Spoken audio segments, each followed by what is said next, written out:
என் அன்பு குழந்தையே, உனக்கான நல்ல விஷயங்களை செய்து கொடுப்பதற்காகவே உன் தாயானவள் இன்று உன்னை தேடி வந்திருக்கின்றேன். என் தங்க குழந்தையே, இன்று உன் அம்மா உனக்கு சொல்ல வந்திருக்கின்ற விஷயம் மிக முக்கியமான விஷயம். இன்று உன் தாயானவள் உனக்கான எச்சரிக்கை பதிவோடு உன்னை தேடி வந்திருக்கின்றேன். என் பிள்ளையே, ஒரு பெண் உன் இல்லத்திற்குள் வருவதனால் உன் தாயானவள் என்னால் அங்கே வர முடியவில்லை. முதலில் இவளை உன் இல்லத்திற்குள் வரவழைப்பதை நிறுத்து. அதை நிறுத்தினாயானால் தெய்வம் தானாகவே உன் இல்லத்திற்குள் வந்துவிடும்.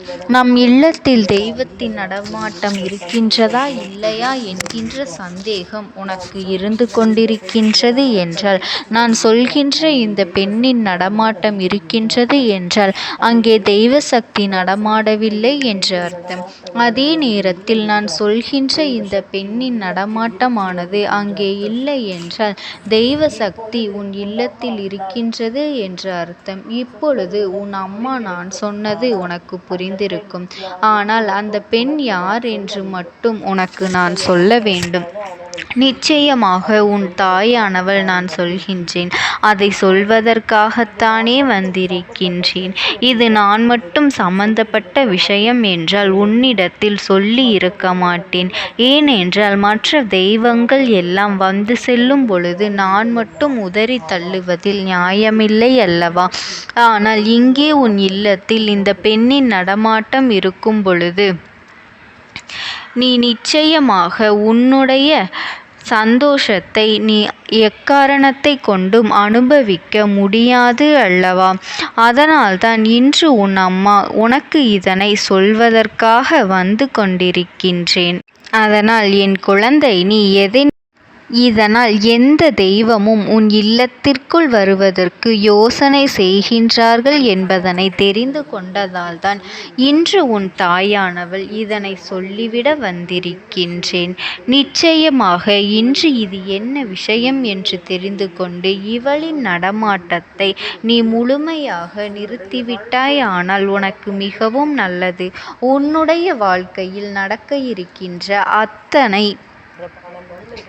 நன்மைகளை எல்லாம் இவள் தடுத்து நிறுத்தி கொண்டிருக்கின்றாள். தெய்வம் உன் இல்லத்திற்குள் வந்துவிட்டால் அங்கே நல்லது நடந்துவிடும் அல்லவா? அதனால் இவள் இது போன்ற காரியங்களை எல்லாம் நடக்க விடாமல் செய்து கொண்டிருக்கின்றாள்.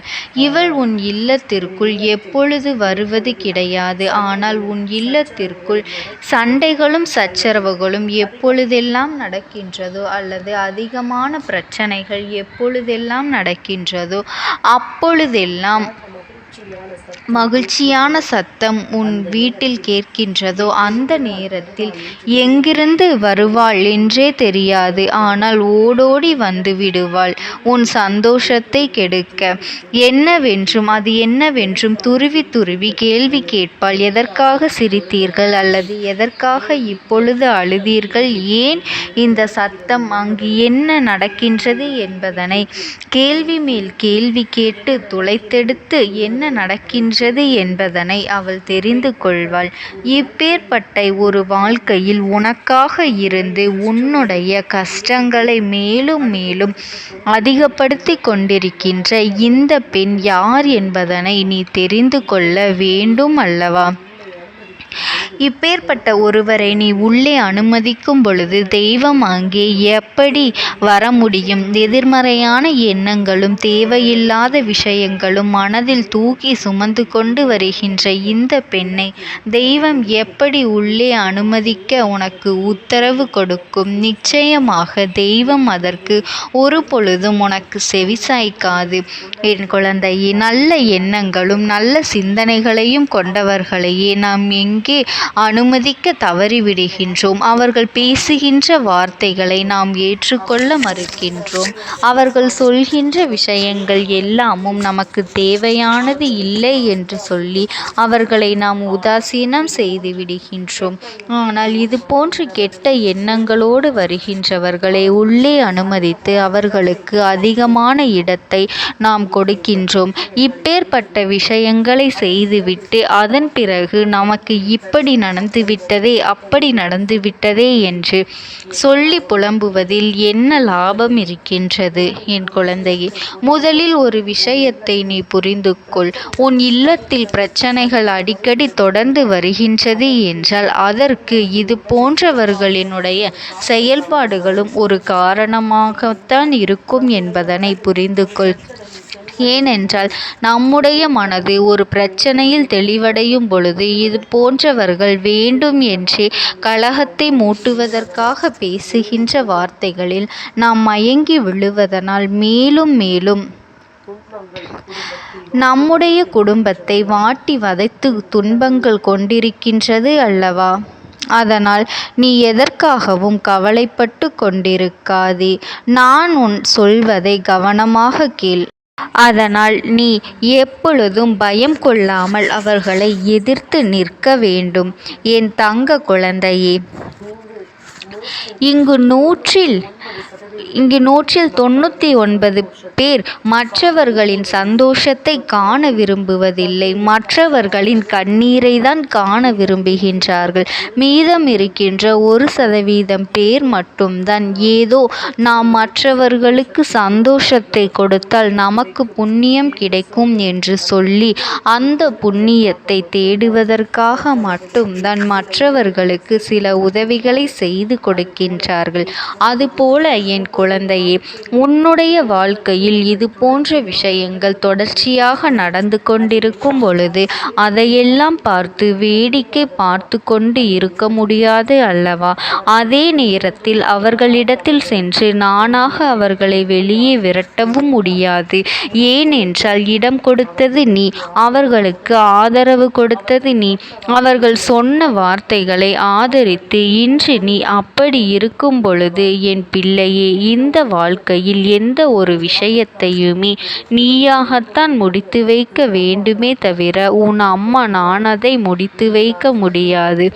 இன்று நான் சொல்கின்ற விஷயங்கள் ஒவ்வொன்றுமே உனக்கு ஒருவேளை புதுமையாக இருக்கலாம்.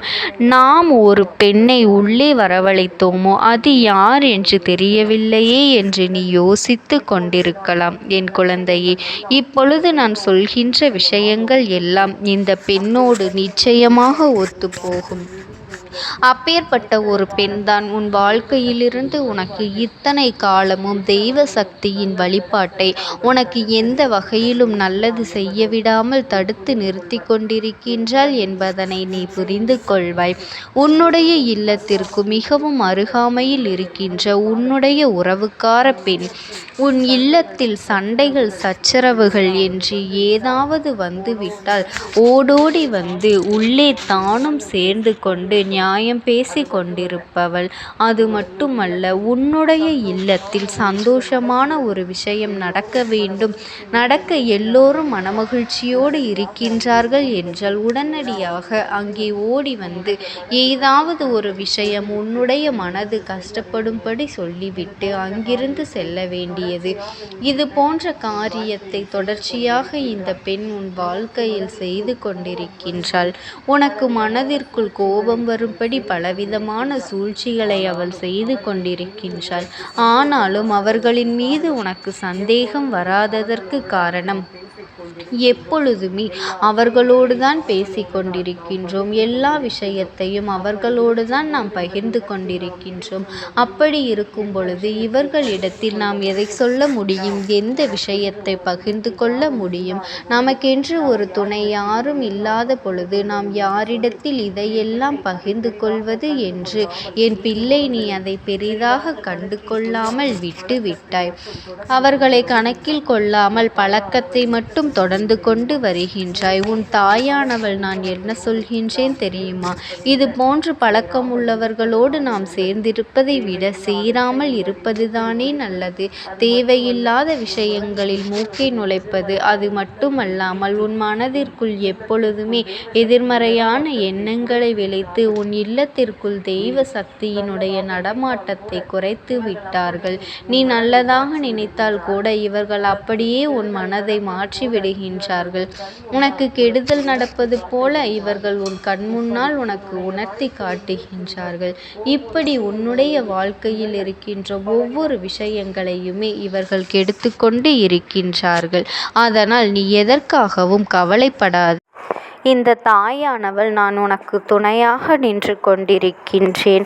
எக்காரணத்தை கொண்டும் நீ இது போன்றவர்களோடு பழக்க வழக்கத்தை விட்டுவிடு. இந்த தாயானவளினுடைய அன்பும் ஆசீர்வாதங்களும் உனக்கு என்றென்றைக்குமே முழுமையாக கிடைத்து கொண்டே இருக்கும். ஓம் சக்தி. ஓம் ஆதிபரா சக்தி.